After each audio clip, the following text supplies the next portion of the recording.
এই আমাদের শ্রী শ্রী লোকনাথ ব্রহ্মচারীর পুণ্যতীর্থ কচুয়া ধাম।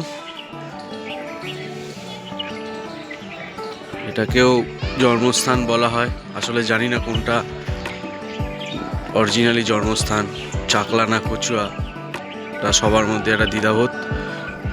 আমরা তাই মেনে এসেছি, দুই জায়গায় সবাই বলে এটাও জন্মস্থান ওটাও জন্মস্থান, আমরা তাই মেনে চলি এখন।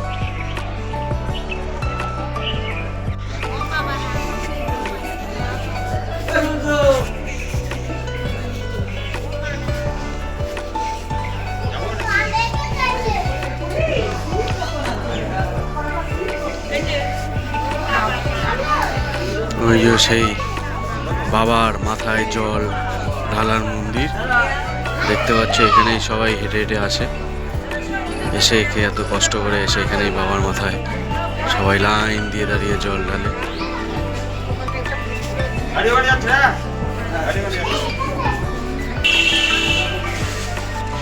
এই যে বাবার মূর্তি, আমি যতটা ভিতরে যাওয়ার চেষ্টা করছি, যতটা দেখানো যায়।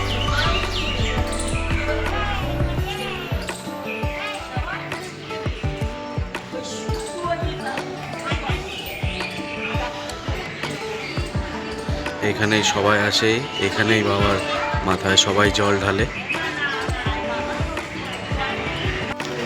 এই বাবার মন্দির, এখানেই পুজো হয়, সবাই এখানেই পুজো করে এসে।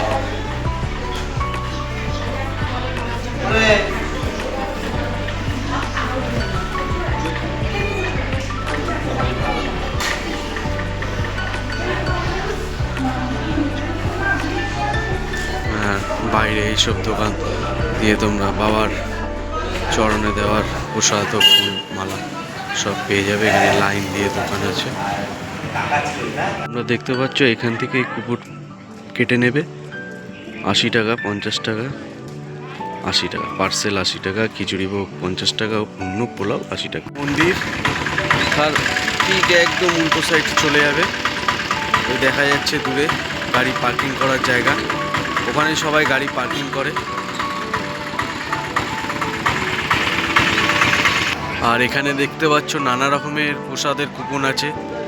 প্রথম পর্যায়ে 12:30 লাল কুপন, দ্বিতীয় পর্যায়ে 1:10 হলুদ কুপন, তৃতীয় পর্যায়ে 1:50 বাদামি কুপন, চতুর্থ পর্যায়ে 2:30 নীল কুপন, শেষ পর্যায়ে সাদা কুপন। সকাল 9টা থেকে 12টা পর্যন্ত প্রসাদের কুপন দেওয়া হয়। আর ঠিক এর পাশেই এখানে তোমরা চলে আসবে, আর এখানে ঠিক খাওয়া দাওয়া করা হয়। ঠিক এই ঘরেই খাওয়া দাওয়া করা হয়, তোমরা দেখতে পাচ্ছ এখানেই কচুয়ায় খাওয়া দাওয়া করানো হয়। এখানে দু রকমের প্রসাদ পাবে, এক পোলাও অথবা পুষ্পান্ন, আর এখানে তুমি পাবে খিচুড়ি ভোগ।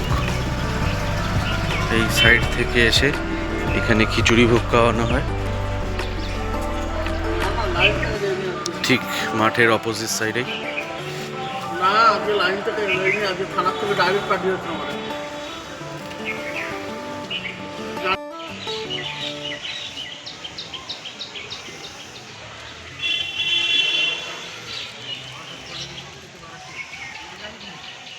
কচুয়ায় আসলে তোমরা বারাসাত থেকে কাকড়া স্টেশনে নামবে, ওখান থেকে 10 টাকার টোটো করে চলে আসবে কচুয়া, সবচেয়ে সুবিধা আর খুব তাড়াতাড়ি রাস্তা। চলো এবার তাহলে বাড়ির দিকে রওনা দিই, অনেক দেরিও হয়ে গেছে, সে সকালবেলা বেরিয়েছিলাম, এখন প্রায় 4টে বেজে গেছে, অনেকক্ষণ এখানে কাটালাম। নেক্সট ভিডিওতে আবার দেখা হবে।